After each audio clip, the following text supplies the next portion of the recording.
If it pleases the court, Your Honor, my name is Xue Luo, and I appear on behalf of the defendant, Ms. Lydia Stone, in this matter. My plea in mitigation today will focus on the offence itself and the personal mitigating circumstances of the offender.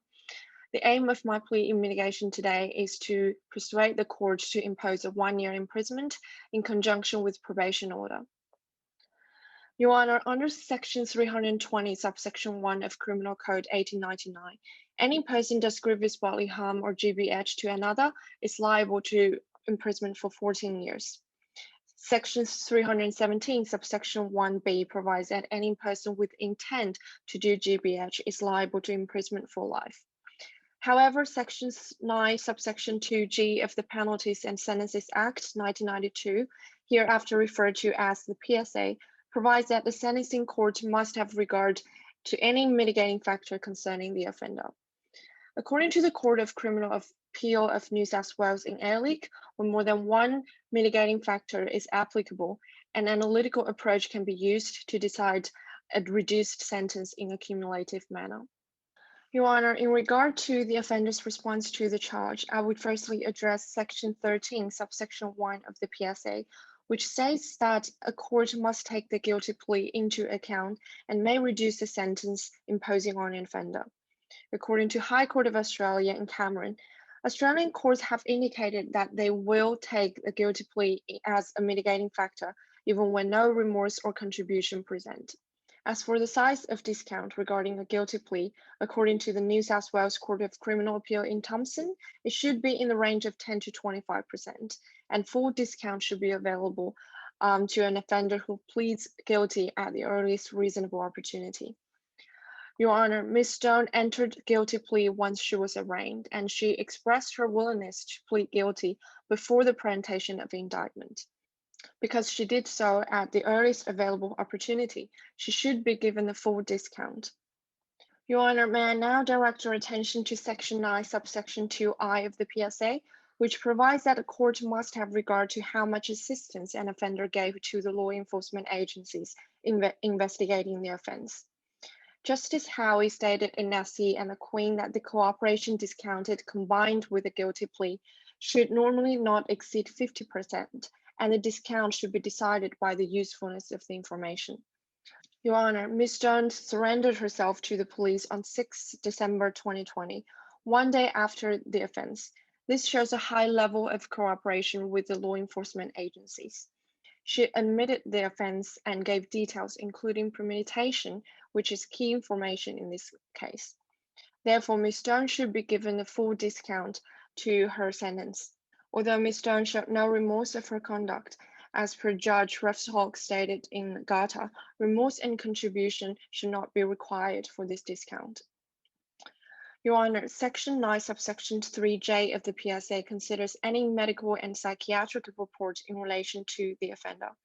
As per the Victoria Court of Appeal in Verdens, impaired mental functioning can mitigate punishment if the condition would reduce mental culpability of the offending conduct. In Iskander, it was stated that when an offender has a mental disorder of modest severity, it may nevertheless be appropriate to moderate the need for general or specific deterrence. Although Ms. Stone is not diagnosed with mental illness, the psychologist appointed by the court noted that the extreme circumstances and the abuse she had suffered had left her a reduced capacity to make sound moral judgments, which should be taken into account as mitigating factor. Verdicts also state that where there is a serious risk of imprisonment having a significant adverse effect on the offender's mental health, this will be a mitigating factor. In this case, because of the lack of family support in her childhood, Ms. Stone has an inclination to suppress her negative energy, and this leads to the delayed and premeditated nature of her attack. Keeping her in prison for a long time without proper treatment may incur adverse effect on her mental illness again, and may be causing another round of accumulation of negative energy. Illness of the offender is another element to consider. Chief Justice King stated in Smith that ill health will be a factor tending to mitigate the punishment if imprisonment will be a greater burden on the offender's health. Ms. Stone's vision has been deteriorating since 2019 rapidly, and being in prison for a long time without proper treatment may further cause the deterioration of her vision. The offender's character should also be taken into account. Your Honor, if I may direct you to Section 9, subsection 2F of the PSA, which provides that a court must have regard to the offender's character in sentencing. As per the Court of Appeal of the Australian Capital Territory in Harrington, a person of prior good character deserves credit for living a generally positive lifestyle. Past good character can suggest good prospects of rehabilitation of the offender, and according to Chief Justice Mason and Justice McHugh in Bugme, the sentencing judge will be required to consider the offender's prospects of rehabilitation as part of the discharge of the sentencing discretion. Ms. Stone is not a habitual criminal. She had no prior criminal history nor any history of violence in any other relationship. The offense was committed under the influence of long-time emotional and physical abuse from her ex de facto and was totally out of character. She works at a community group where people see her as a kind, caring, and assertive person.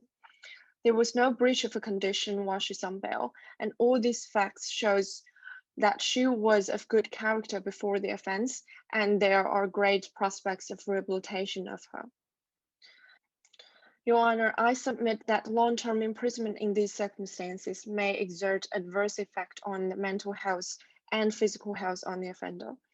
The High Court of Australia in Muldrook noted that a term of imprisonment is not conducive to rehabilitation. Section 92, subsection 1B of PSA provides a combination of a short-term imprisonment with probation order, where the offender can be punished by imprisonment while be supervised for longer periods in the community for better rehabilitation results. I submit that a 1-year imprisonment in conjunction with probation order will in fact be more appropriate.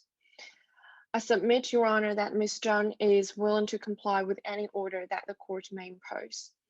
Unless there is anything further, Your Honor, that concludes my submissions in respect of sentencing.